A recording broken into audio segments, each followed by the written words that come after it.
What is up, beautiful people? Welcome back to Let's Go Win podcast, where we are here to help you be happy, healthy, wealthy, and get better every single day. The conversation we are about to have is absolutely going to support that, both from a business standpoint, philosophical standpoint. I mean, this episode is going to get deep. It's amazing. I can't wait to introduce you to Jeff Lerner, who went from debt, depression, and eviction in 2008 to founding successful businesses, a happy family, and physical fitness. He credits his turnaround to his unique Entrepreneurial Life System. He founded Entre Institute in 2019, which enrolled over 250,000 students. He also hosts a podcast, Unlock Your Potential, and authored a best-selling book of the same name. Jeff now balances various ventures while prioritizing family and personal interests. I am blessed to have this man. I am so curious to hear his story because you've done some pretty amazing stuff, Jeff. What's up, brother? How you doing? I'm doing very well and even better now, man. Grateful to be here. Thank you. Well, I'm grateful to have you. If for those that aren't looking on the screen, he's got Entre Nation. I mean, entrepreneur, that's you, man. When I'm looking at your background, this entrepreneurial system I'm excited to dive into. I guess I'll start there. At what point did you know I'm an entrepreneur? This is my path, man. This is where I'm going. Let me first of all backstop the question with my definition of entrepreneur, which is I think a more accurate, historically valid definition than what we think of today, which I think the term has been sort of appropriated by the media to mean very often a young person, perhaps in Northern California, raising venture capital to create an app or something technological as an innovation. The term entrepreneur historically, it comes from the French word basically of anyone who undertakes a project. It has loosely been translated to the equivalent of the English word adventurer, one who undertakes an adventure. And in an economic sense, it also comes from the French, as a French economist, Jean-Baptiste, who first used it in economic parlance to refer to people that help reallocate capital in the system from less productive to more productive means. And so as you sort of like stitch all those together, and then there's some like anecdotal use cases of the word that are interesting, and perhaps on a etymology podcast I can really go into those stories someday. But like all in all, the word doesn't mean technology innovator. The word means person who lives a life that is value focused and oriented around being sort of like creative and useful and making a positive, greater good type of impact in the world, usually through some sort of like optimization or efficiency or like new, better ideas. Well, in that sense, I cannot conceive of a world in which every human on earth wouldn't want to be that and wouldn't even feel like that's almost like true to my calling. Like it's intrinsic to my design to be that. Otherwise, why as human beings were we given imaginations and the desire for self-expression and the creative impulse and even the way our brain's shaped, which affects the way that we gestate in the womb, which affects and the anatomy of a mother and the way evolution created Homo sapiens. Like if you're willing to do the analysis, you can basically connect this idea that I think as human beings, we were literally created to be entrepreneurial.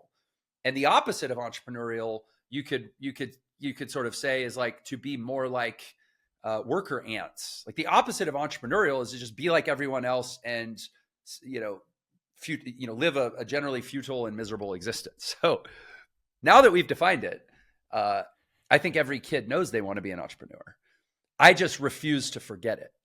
I remember reading a number of books at various stages, and it's funny, we give these kids, kind of the classic books of like, we give them like A Separate Piece. We give them like To Kill a Mockingbird. We give, what's the one, Where the Red Fern Grows. We give these kids these books that are like glorious celebrations of individualism and people finding their path and making a difference and living from principles and values. But then we get to a certain age where we stop giving them those books. And we start giving them different things to read, social and cultural theory that are like more like, okay, here's the box and we're going to ideologically prepare you to live in it for the rest of your life. I don't know. I just sort of like didn't take that medicine when it was given. And I just kept leaning into literature starting in middle school that kept my mind going in this direction that like literally started to get me in trouble, because philosophically I would be like, I would ask my teachers like, hey, these great novels presume these ideas, but it seems like we're being institutionalized along a different line of thinking. I feel like I'm living in 1984 or Brave New World, but you guys are giving me, I don't know, these other, Pilgrim's Progress to read or something. And they didn't really have great answers.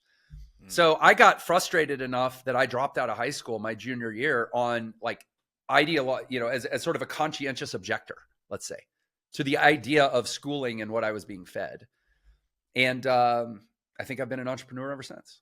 Yeah, you're a little ahead of the curve, I would say, in terms of questioning. I mean, I think it's become more hip, or it's certainly more out there, right? To say, are we literally conditioning people to just follow this certain thing? And look, as you said, we could dive into that subject for hours. Education reform, all sorts of stuff. But I think the movie Matrix, I think the movie The Matrix was like a hinge point in society. To your point. Yeah, well, I agree with you. And I think COVID unlocked some serious awakening. I mean, that's what I'm seeing. People that I'm surrounded, even people that were pretty open-minded. And I'll throw myself in that category where it was like I was already an entrepreneur, quote unquote. I was already kind of anti, not establishment. I don't know how you'd say, but I questioned a lot. Yeah. And everything got so explosive after COVID, because truth is, I don't trust so much of the government. I don't trust our food. I don't trust pharma. And brother, look, I didn't always trust them, but it really accelerated that. So, yeah. Well, it was like suddenly the reasons that we didn't trust them, we got to see the consequences of those reasons. Yeah. And it, like all humans, I mean, we tend to pay more attention to that which is thrust into our field of focus. And the world thrust all the reasons not to trust the government and these other institutions fully into our focus. What was interesting for me is that as that was happening, I had been working on a book that was like unpacking all these ideas. But when I started working on the book, I had no idea that by the time I published the book, we would be living inside the greatest case study in history of what I was saying in the book. It's kind of crazy. That is crazy. So your book, when did you roll out your book? So you're writing pre-pandemic. I'm guessing it came out right in the pandemic or just prior? Yeah. So the book was published in August of 2022. I'd say I put the finishing touches on the manuscript earlier that year, maybe March of 2022. And the real writing effort was about a year and a half, but I'd actually been working on the ideas and, I scrapped multiple drafts and stuff over about 4 or 5 years. Got it.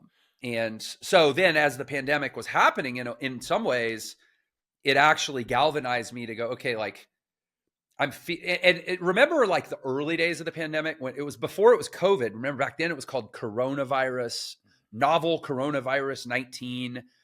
And masking was still like something some fringe people were starting to do as a precautionary measure. And I just remember seeing it all kind of going on around me. Like I'm starting to see human beings' propensity for being whipped into sort of like collective delusional states. It's starting to be activated, but it hadn't been formalized yet. It was just sort of happening on its own. And that was when I felt this urgency of like, I've got to get my book done because something's speeding up here. Well, good recognition on it. I will tell you I'm reflecting as you're talking.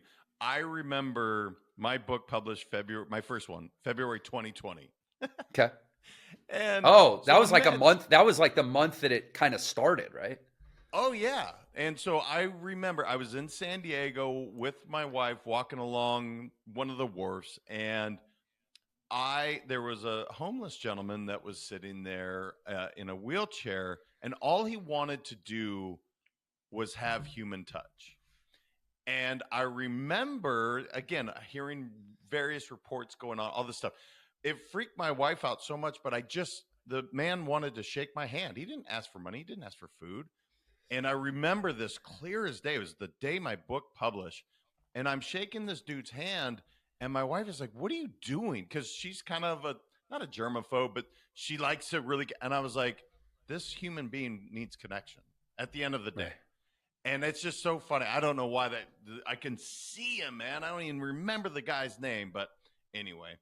Well, I want to ask you, because so you do this early thing where you're like, all right, school's not for me. There's something bigger for me. And so you go on this, whatever the journey looked like. And I'm sure there's a ton of stories to it. But at some point, it looks like according to the bio, you're having some challenges, man, like debt, depression, eviction in 2008. Something shifted. Something was like, okay, I'm not living my ideal life. I'm not doing all the things that I know I'm capable of, which you've clearly succeeded in now. What was that, man? If I can get back in that pre-2008 mindset, what was going on that shifted from what you're doing today, clearly succeeding, clearly helping so many people, to what was happening prior? So I think there were two things that were the sort of catapulting incidences of my teenage years to say, okay, I'm not just going to have these thoughts. I'm going to operationalize these thoughts through life choices. And one was, I read The Fountainhead by Ayn Rand, and the character of Howard Rourke, who was just this like visionary that had these ideas and was constantly trying to bring his ideas to life in a world that prioritized conformity, security, and essentially, this sort of tallest nail gets the hammer thinking of like, don't shine too bright, right? And I read that and I was like, oh, that's how I feel every day going to school. Okay, so I can visualize the striving. Now, to be clear, Howard Rourke in the book does not live a happy-go-lucky life. Like, it's really hard to be yourself. Like, the greatest challenge we're issued, I think, it comes with us as like the game of life, to play, and to how we win is ultimately to figure out who we are and then bring that to life environmentally to create a life and engineer a life in which we can just truly be ourselves. That's why the highest order of personality need, according to Maslow, is self-actualization, which simply means to actually be ourselves in the world and to know what that is and what that means, right? And so I read that book, and then I also had this uncle, kind of a wild, crazy uncle who, turned out not to be the greatest guy, but he did have some interesting wisdom that he asked me as a teenager. He said, Jeff, like, assume that your life, like, you're young and you're going to spend the rest of your life writing your life story, and like pretend it's actually going to be a real book and it's going to be published. And someday you're going to be gone and there's going to be a book on the shelf called Jeff's Life. Is anybody going to want to read that book? Would you want to read that book? He's like, never mind everybody else. Would you want to read the book of the story of the life that you're going to go live? Oh, dude. Right. And I was like, oh man, I got to start. Right. And I was like, I got to start making some different choices. And between that and reading The Fountainhead, within a year, I had dropped out of high school and I was pursuing, it wasn't like I was not I didn't know that I was a particularly talented musician. I knew that I had some aptitude around it as a middle school guitar player who tried to pick out all the Metallica guitar solos, listening to a CD collection. And so I knew like I had some ear, my ear was good enough. But I was like, what can I do at 16 years old? What skill can I learn that could give me maximum optionality for a life of creative adventure? And it was like, oh, if I speak the language of music, I'm theoretically employable in every country on earth, right? And so it was a calculated decision to go into music. And then I became a jazz musician for two reasons. One is it's different every time out. Like, it's not like the standard isn't perfection of an established thing.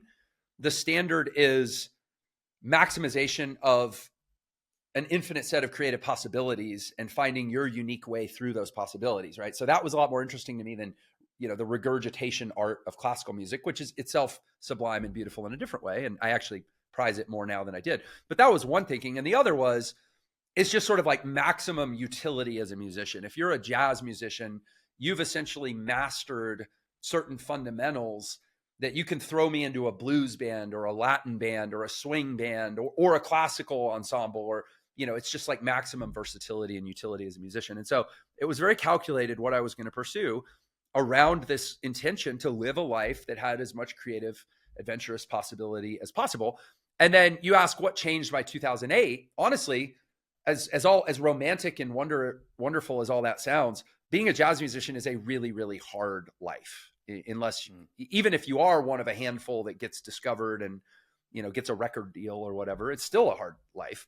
But being like kind of a working grunt musician in a big city where you're, I played 400 gigs a year for 3 years straight. Like, think about that, 8 gigs a week in a 7-day week. I would have 3 gigs on Sunday sometimes. I'd have a Sunday brunch, I'd have a church gig, a Sunday brunch gig, and like a Sunday happy hour gig. It was hard while trying to get through school and have a life. And so I was playing, one of the things that did happen to me fortuitously in my 20s is I got in with this one booking agency that started putting me in the private homes of very, very wealthy, successful individuals. So I was like a private party piano player for the elite society set in Houston. And they were virtually all entrepreneurs. They were people that had started businesses and kind of masters of the universe type of people they just operated at a totally different level than most of us, where they're like making decisions that literally create livelihoods. They're like, we're going to open a new plant down in Lake Charles. I remember playing at, a guy in the energy business. He's going to open a refinery down in Louisiana. I think it was Lake Charles. And it was going to like create 2,000 jobs. And I'm like, imagine being able to just like have an idea. And 12 months later, there are, let's assume the average family has, 4.2 people, 2.2 kids and 2 adults, right? So I've now got 8,800 people that are eating dinner at night because of a decision that I made a year ago that I had the resources to operationalize. Like, that's cool. I'm sitting here like playing a jazz solo that's never existed before and 3 people here, and I think I'm doing something cool. He's building a refinery that's never existed before and creating 8,800 meal or times 3, 25,000 or 27,000 meals a day for people that never existed before. And so I got really enamored with this idea of entrepreneurship, like formal entrepreneurship, i.e. starting businesses.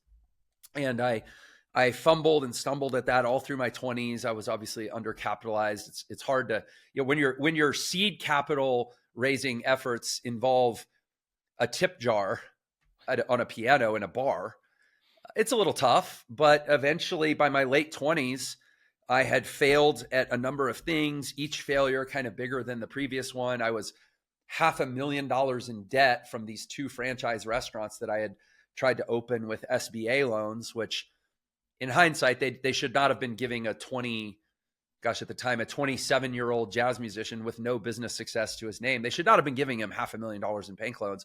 But that was the crazy run up to the Great Recession and the credit bubble.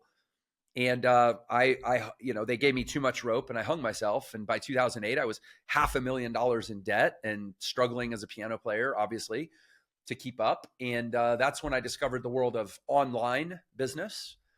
I got into a number of different disciplines. First, it was affiliate marketing. I got into e-commerce. I opened a digital agency. I did online direct sales. I've done a number of online things over the last 15 years now that obviously have given me a very different life. So. How have you decided, because you just mentioned a bunch of different things, and I know you've touched, you talked about the guy creating the 2,000 jobs, like that. Well, you've touched, and again, according to your bio, over 250,000 students. Now you do the math with that. That's pretty remarkable. I guess my question is, how did you decide, all right, now I'm going to go do this digital media thing. Now I'm going to, how did you choose to do what you're doing? And I know you have the 4 Ps, the physical, the personal, professional, purpose, and I want to get into that.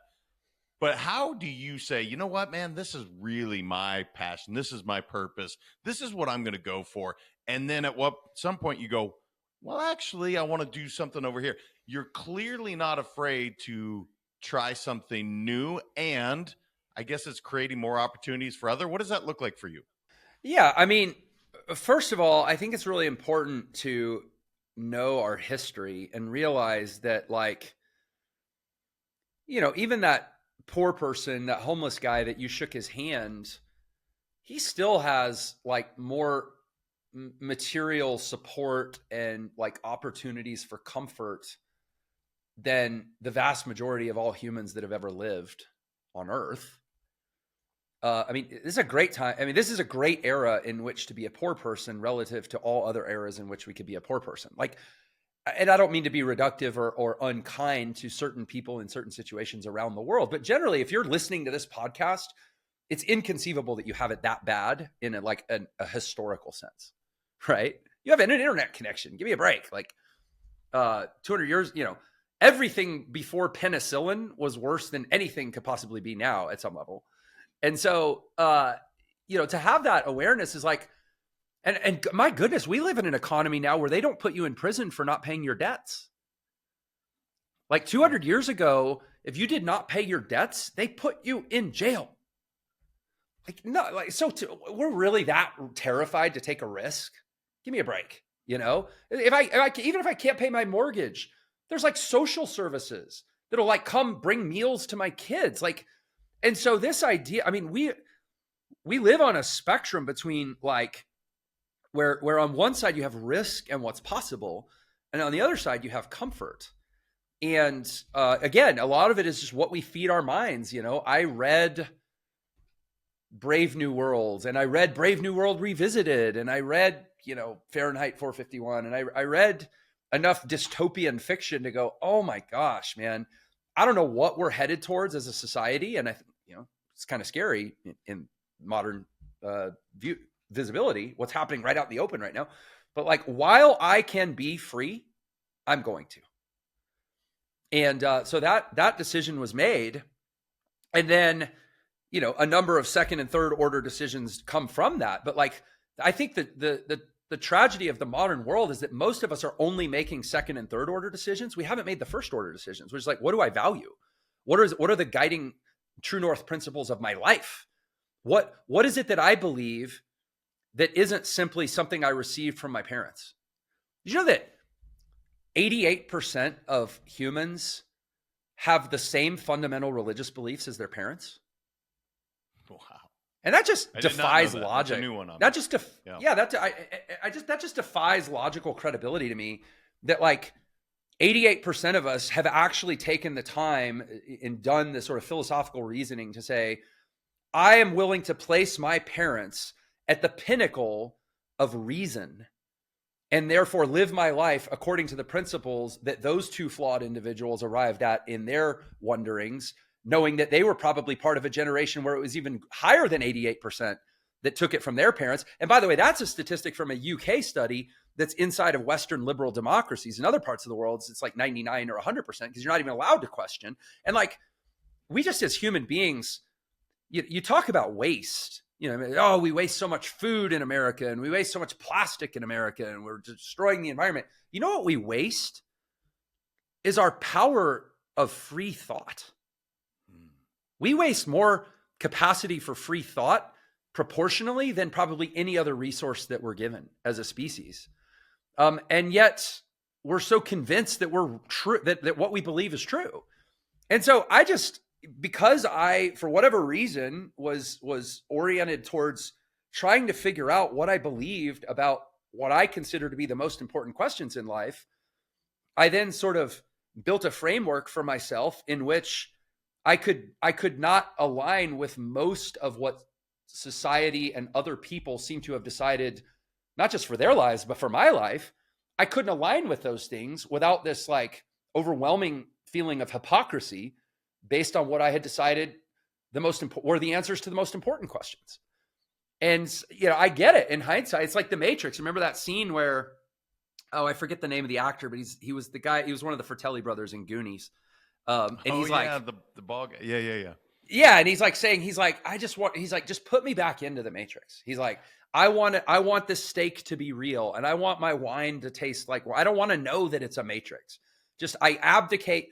And that movie, gripped us for a reason, but it's like, once you've once, there is no option to be put back in the matrix. You cannot like untake the red pill. And I guess this is a long way of saying, my whole life has been dominated by some thoughts that I had when I was young and I couldn't unthink. Yeah, clearly independent thought is really, really, really important to you. I don't even know how to stress how many times I have to say really. It has guided your life. What's so interesting, brother, the movie I was watching last night, because often if I can't sleep, I'll just throw on an old, I got home late. I flew in at like 12:30. So I just had The Matrix on, by the way. It's so freaking fascinating. And you're right, because at some point he said, ignorance is bliss, as he's chewing his steak. Yeah. I have now I'm really curious, just because you are clearly well-read. You're not afraid to have that conversation about, okay, this is uncomfortable shit to a lot of people, but why not be able to have the conversation? So I saw this quote. I thought it was brilliant.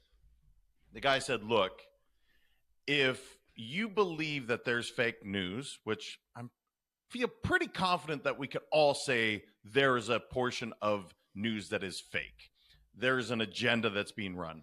He said, how can you trust history? And I was like, holy shit, man. It's one of those things where it's like, so it really starts to beg the question of so many things that we were taught, i.e. we landed on the moon, the world is round. I mean, you can go deep, and I'm not trying to go down the conspiracy theory and put on a tinfoil hat, but I'll tell you what, I have told my kids many times, they'll ask me really big questions that we've been taught, and I'm like, I'm not sure. I know this is what I was taught.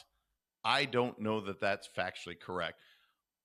What are your thoughts to it, man? Because again, you've mentioned some of these interesting things, even the 200-year thing, and how today it's different. It's a better time to be poor than it's ever been before. How much of the wool has been pulled over our eyes, and how much can we actually trust about what we've been told history-wise? Yeah, I mean, I like Ronald Reagan for a number of reasons, and that may make me unpopular in some circles. But one of them is because he's the guy that said trust but verify. Okay, cool. And so I don't know how to explain where I refuse to accept that we're on this earth primarily for the task of survival. Like, think about what percentage of most people's days are spent surviving. It's virtually all of it. And then what we do is we stack layers to our definition of survival, where it's like survival used to just mean food and shelter. Now it means social acceptance, tribal alliances, a certain house in a certain neighborhood. And like, you think about our own psychological systems, and like, we've taken these things that are clearly luxuries and we've moved them down the order of needs and installed them at the level of like desperate survival requirements. Right. And in so doing, we fill our whole life with stuff that's tied to the neurological system around survival. And we spend our whole life trying to survive when we've defined survival as something that's so far beyond what we actually need to survive. And then we've crowded out all of our capacity for asking these other types of questions. And so I don't know. I just sort of, at a certain level, and this was the great thing about being a jazz musician, is I was surrounded by others who, like me, actually had that delineation pretty clear in their mind, where survival actually only means survival as a jazz musician, because what you're really pursuing is time and space to pursue your art. And so it's like, all right, how many gigs do I have to take? What apartment do I need to rent? What vehicle do I need to have so that I am mobile and primarily can transport my instrument to and from gigs? And then what budget do I need to have to be able to afford enough calories to not die and have the energy to pursue my art? And like, poop, that's it. I'm capping my life requirements there. Like, jazz musicians and artists in general are some of the most awake people about what actually life requires, because we're not trying to fill our bucket of life requirements with unnecessary stuff. We're trying to empty it as much as possible so we have as much left over to pursue our art that we believe actually matters more. So that was a great kind of ground game for me to orient differently through life. And it's different now that I have a family, because it's like, okay, I can impose my own sort of monastic view of life and what I require. I can impose it on myself, but is it fair to impose it on my wife and kids and say, no, guys, you don't need that house. You don't need that Xbox. You don't need those things. We just need to know that we're going to not die so that we can continue what we're really here to do, which is figure out, as Mark Twain said, the two most important days of a man's life, the day he's born and the day he figures out why. Like, we're supposed to be spending our time on that second day, like trying to figure out why we're here, not trying to pay our rent. So vis-a-vis, reduce your rent as much as humanly possible. And if you can reduce it all the way to free in the form of a cardboard box in a park, you actually should do that, right? And I'm not here to, preach minimalism. I'm just saying, like, who even considers these questions in the context of actually engineering their own real life? Very few. And so I chose to, and there's all this stuff that derives from that. You asked about, and I apologize, I'm sort of meandering and I forgot the specific question that started this meander, but I remember your previous question about the, 2008, 250,000 people that I've now helped through my platform, Entre. Ultimately what happened was, I swear there's so much wisdom. One of my favorite books is Man's Search for Meaning by Viktor Frankl. And in Man's Search for Meaning, he says that success is like happiness, in that it is not something that we pursue. It is something that ensues as a function of our pursuit of meaning. Like, we will feel happy. Happiness will ensue when we pursue doing meaningful things as opposed to being happy. Success will ensue when we pursue doing meaningful things as opposed to pursuing success itself, right? And that has been, I guess in a sense, I'm grateful that turned out to be true in my life. That because I was and it's not like I woke up, it's not like I was born ennobled with all these higher ideals. Like, I had to work for this stuff, because every one of them came at the price of being like less and less socially acceptable. It was this general iterative process of breaking up with the principles that drive most people's lives, so that I could actually decide who I was and what I believed for myself. And then having, I think, the fundamental integrity to say, like, okay, if I'm going to consider these questions, then I need to have enough integrity to actually go out and live my life on the basis of the answers I arrive at, rather than like, otherwise, what's the point? This is why Camus said that the only serious philosophical question is suicide. Because you're either going to pursue philosophical questioning and arrive at answers that are going to lead you toward a life that most people consider to be absurd, or you're going to say, that's untenable, I can't handle the tension, I'm going to take myself out. Or otherwise, just don't think and you'll be happier, right? And that's been this process of my life. And I think because Frankl was right, and because the more I oriented towards, like, I really want to do the things that matter and the things that have meaning, and that if there is an eternity, the things that I'll be grateful for forever, success, like happiness, has ensued. And it reached a point where enough of that had happened that in 2018, to kind of close the circle on your question, I said, all right, I think my life has been a laboratory in which I've validated a very different hypothesis than what most people seem to be striving for. And on the basis of that, I'm going to start sharing my life experience and my conclusions and observations, through only coming from first person singular. Like, I'm not proclaiming myself to know for anyone else, but this is what I've experienced. And those videos seem to catch in terms of popularity. And I think, to your point, it sort of aligned with the zeitgeist of the world of people starting to wake up and ask some questions. My videos started getting shared. On the basis of that, I put a course together. That course went on called the Entre Blueprint, which is sort of like the basic blueprint for how to use entrepreneurial skill acquisition as a mechanism for living an adventurous life, and installing what I call a life operating system, so that you kind of structure and organize your life in a way that makes it as predictable as possible to achieve the things the sort of higher order longings that we desire in life. In other words, do more than just survive day to day. And the videos caught on, then the course caught on. That course ended up selling over 200,000 copies.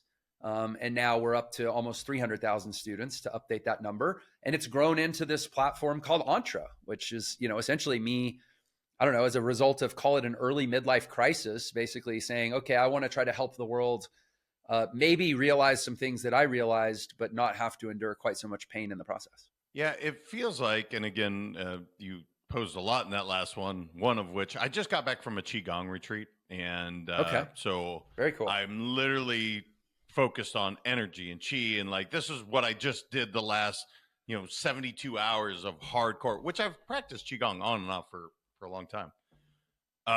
And so what you just said about, I'm sorry, you said emu. You quoted it so quickly. I didn't quite. There was Camus who had the suicide quote, and then I talked about Viktor Frankl.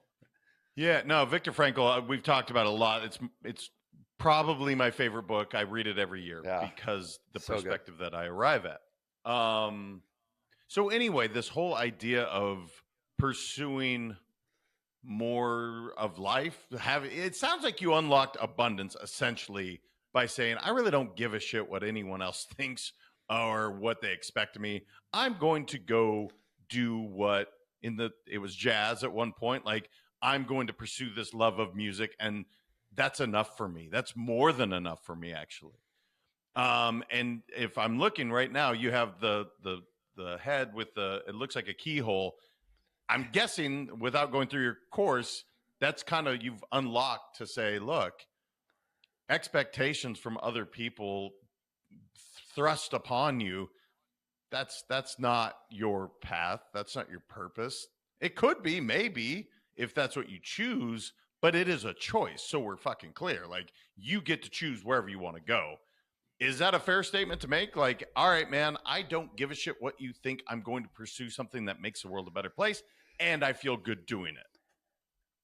Yeah, I mean, and the only thing I would tweak about what you said is leading with, I'm going to pursue things that make the world a better place. I think it'd be a little bit self-aggrandizing to suggest that, from the beginning, it was all like altruistic and noble in that sense. It was more like, okay, first question, do I believe that I emerged purely through scientific, chemical, and energetic probabilities as a undesigned function of nature from the primordial ooze? Or do I think that there was some sort of intelligent, super conscious designer to the whole system?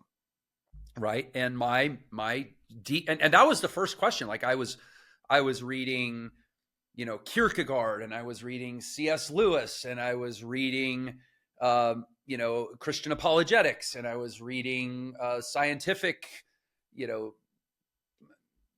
basic, sort of like agnostic or even atheistic philosophies, just like trying to get to the question or trying to get to the answer. What do I believe about what's behind all this?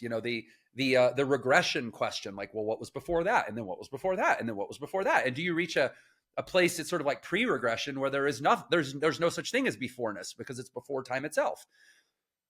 I don't know how a person can even get up in the morning and make themselves an omelet without answering that question for themselves. And so then once I arrived at the idea, like, okay, there was some sort of, in my personal estimation, and this is agreed with by the majority of people, and there's another really depressing statistic that I'll share with you around this, but I believe that something set this whole show in motion at some, through some mechanism. I don't presume that neither can I understand, nor is understanding it required for me to participate in it. But that's okay. But still, if there's a design, then a priori, the first intention of life is to figure out what it is that I'm designed to do. And then having done that, I then have to live with the consequences of that, right? The depressing statistic that I'll share with you is, again, this is a widely held viewpoint. 88% 80, it is 88. It's another 88% statistic. I'm like, wait, did I mix it with the other 88? No, this is another 88% statistic. This is according to a study by an organization called Lifeway. And you can Google the study. 88% of humans believe that there is some purpose to their life. Not something they decided or they got to create for themselves, but it kind of like came pre-installed from the factory. Like, I'm on this earth for some purpose, right? And by the way, the word purpose comes from the French word to propose something. So it's like my proposition to the world, that which I stand for in the world. Like, it's all baked into the language. Ancestrally, we've known this. We're meant to stand for something. If we don't stand for something, we'll fall for anything, right? Like it's whatever you decide that thing is. It's the word purpose itself means take a damn stand. Like, pick something and believe in it and stand up for it, right? And so if that's true, 88% of people believe that's true. What percentage of people would you hazard a guess spend even 1 hour per year actively trying to align the circumstances of their life with what they believe their purpose to be? Knowing that 88% of people think they have one. Yeah. 6%. I don't know that. 6. It's 6%. 6% of humans devote even 1 hour per year to saying, okay, does this entire life that I've created actually align with whatever it is, whatever the reason is that my entire life was created? How do you reconcile that gap?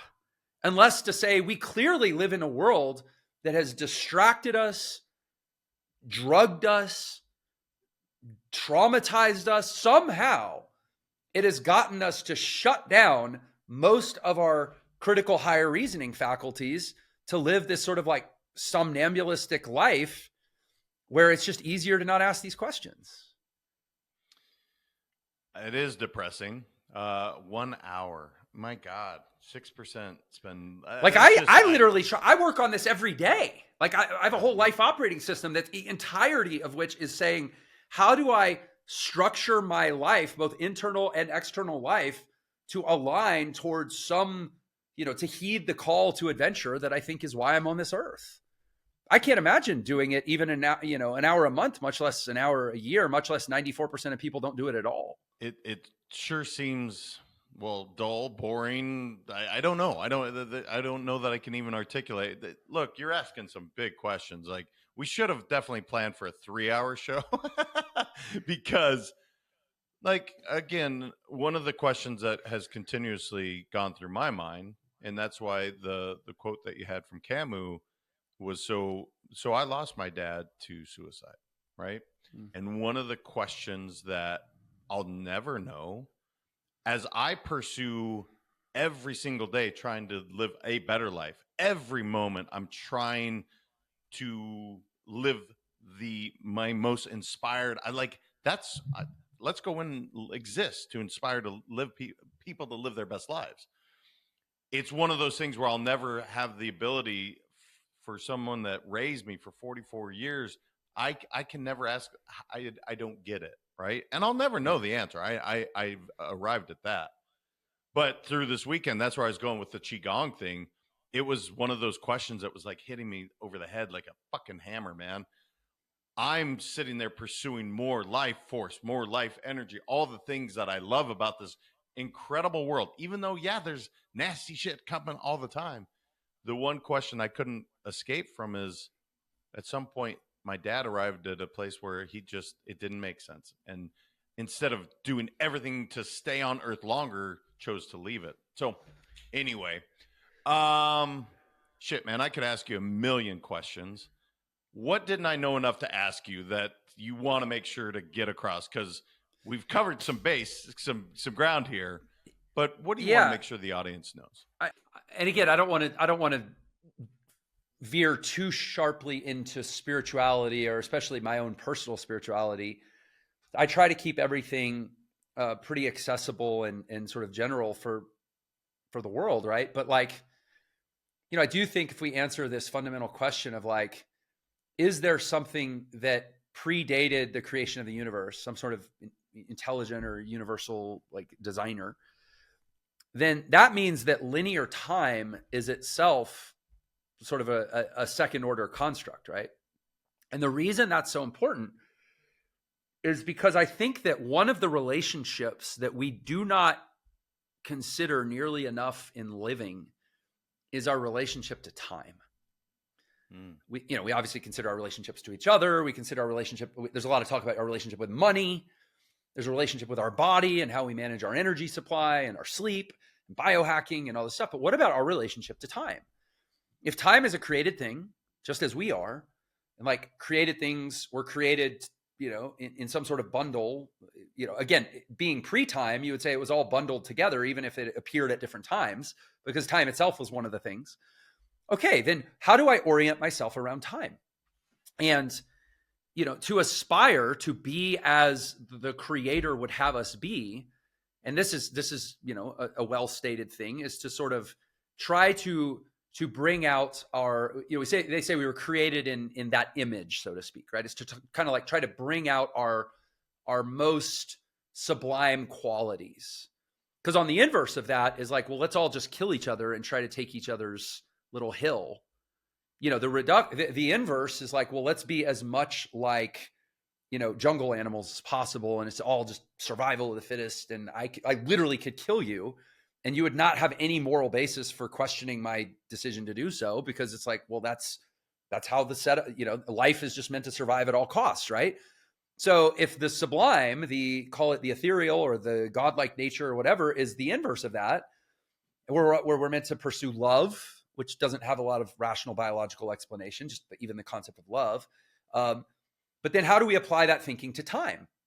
And it's like, well, what produces the world that we feel innately is that which we are striving for? Is it to think as narrowly and shortly about time as possible, or to think as broadly and eternal about time as possible? And essentially, if you say, okay, I'm going to live my life with as long a time horizon as is conceivable, well, if you stretch that out to the infinite, you basically end up living the life of, Jesus or a saint or a perfect person, right? You live according to all of these selfless qualities that are the opposite of me doing what is best for me biologically right now in the short term, which would probably be to kill my neighbor and take all his food, right? Whereas if I think as short term as possible, I will kill my neighbor and take all his food, because I don't even care that I'll be in jail next week. I was so narrowly focused on the now. I just wanted the food, and the neighbor was an impediment to that, right?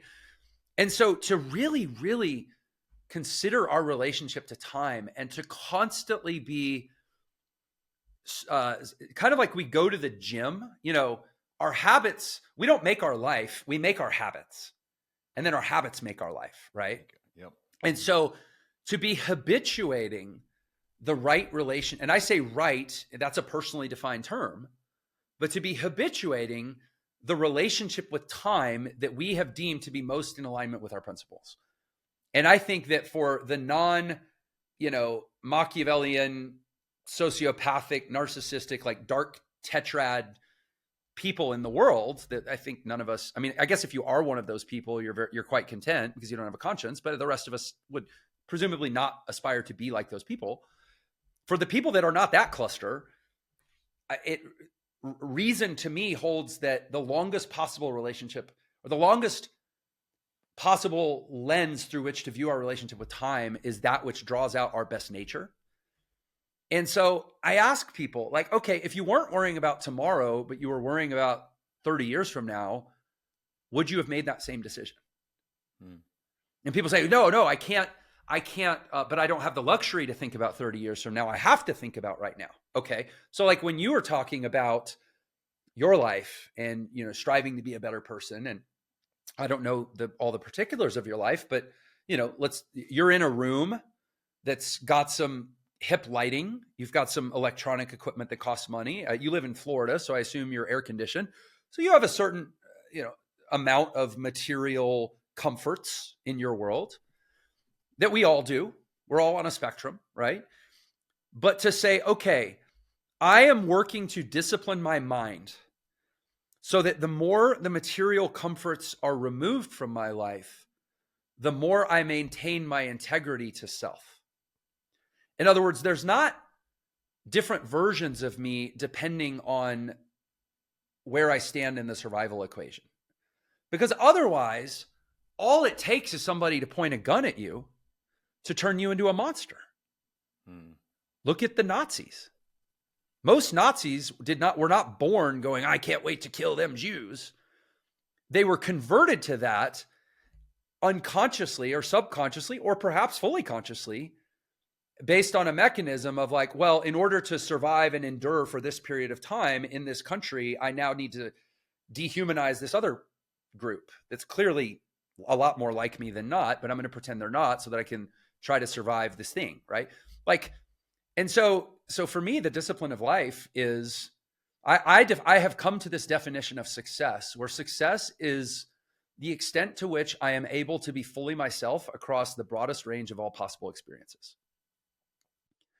And that doesn't mean anything if you don't know who you are, but figure out who you are and then obsessively work on engineering your life to be able to maintain integrity with who you are across whatever comes, knowing that whether or not you're ever tested with, a tyrannical overtake of your government and having to make, your purpose to make that stand on the basis of your principles that literally could get you shot or hung on the wall. Most of us will never have that experience, but deep down, we'll all know who we were should that experience ever have come.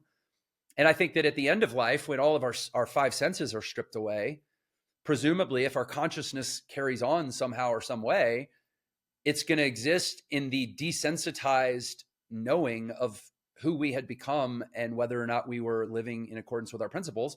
And if consciousness is eternal, that's all we're going to be left with for the rest of eternity. And that in and of itself sounds a lot like heaven or hell to me, depending on the choices we made while we were here. And getting to say, yeah, but I was hungry. Or, yeah, but someone took over my government and threatened me if I didn't become a different person. Or, yeah, but the zeitgeist at the time told me that like money mattered more than values. Or like none of those are going to be excuses that are going to console us, over the eternal question. And if I'm wrong, then none of it matters anyways. And then we're back to the absurd of either kill yourself or go kill your neighbor and steal their food. Yeah, man, I guess what I take away is, like you said, go find out what you're passionate about, what you love, and pursue it. And pursue it unapologetically in a way that, serves. Yeah, you do want to serve. At least I think serving is a good thing. Clearly, if service is a value, then by all means serve. Yep. We've run out of time. Hey, can I say one other thing? I don't mean to let me just interject one other thing. So when people hear stuff like this, all this resistance comes up. Yeah, but you don't understand my life and my needs and my urgencies and my demands and, my person that's always chirping in my ear. All of that is driven by the dopaminergic system in our brain, right? The I need to survive. I have these incentives and rewards. I need to get this thing to ultimately build more and more a fortress of biological safety. And I'm going to subordinate my soul or my spirituality or my energetic or my creative or my self-expressive needs until after I deal with the safety and security, which is always going to be threatened. And it's always going to be yanking us back into operating on the dopaminergic, chemistry system in our bodies, right?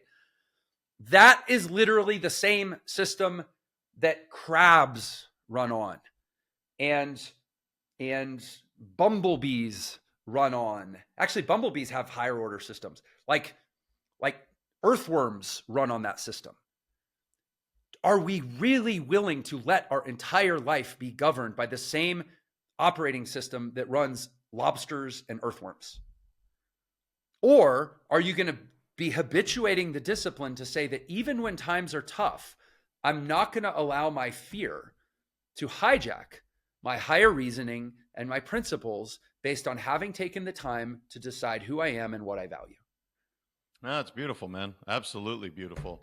Jeff, if they wanted to answer some of these questions, they want to dispute with you on some of these things, whatever it is, what's the best place for them to connect with you online and say, hey, man, I heard you. This is freaking pretty amazing. You've done some cool shit. I want to live my life in a way more closely associated with who I truly am.